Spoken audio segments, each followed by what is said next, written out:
উস্তাদ। তাহলে স্টার্ট করেন, একটা জিনিস দেখাই, করেন করেন, বন্ধ করেন, এক্সেলের বাড়ি দেন হালকা, আচ্ছা চলে যান।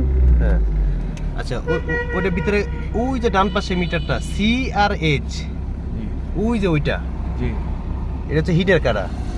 এই সোজা আছে না এখন, জি যদি ওই দিকে একটু হাইলে যায় বেশি H এর দিকে, তাহলে বুঝবেন ইঞ্জিন হিট হইতেছে। কি হইতেছে? হিট হইতেছে। হিট হচ্ছে। আর এটা হচ্ছে মাইল মিটার, জি আর সরি রেঞ্জের কাড়া, কতটুক রেঞ্জ আছে গাড়িতে।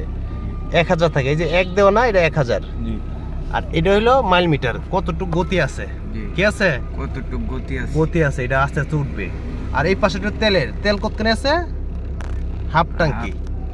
এই যে এফ তে ফুল, ইতে এনটি, এনটি মানে নাই, বুঝছেন? জি তাহলে এটা ড্যাশবোর্ড। বামেরটা হইলো এই যে তেলের টাঙ্কি ছবি দেওয়া আছে না, জি এটা সুদা সুদা আছে। হ্যাঁ এটা না হাফ টাঙ্কির বেশি আছে, এফ এর দিকে না জি হাফ টাঙ্কির বেশি। মাঝখানটা হলো মাইল মিটার, মাইল মিটার। কত কিলো চলে এই যে এখানে দেখা যায়, এটা পাঞ্চ করবেন দেখা যায়। আচ্ছা যাই হোক, ওটা হচ্ছে রেঞ্জের, জি ওটা রেঞ্জের। ওই পাশেরটা ওই পাশে হিটের। হিটের। রানিং এ প্রতি 10 সেকেন্ড পর বা মাঝে মাঝে একটু তাকাইতে হয় যে হিট হচ্ছে কিনা। হ্যাঁ জি ঠিক আছে, বসার পরে আগে ডান বামটা লুকিং গ্লাস দেখবেন, ঠিক আছে? জি ঠিক আছে, যান এক করেন।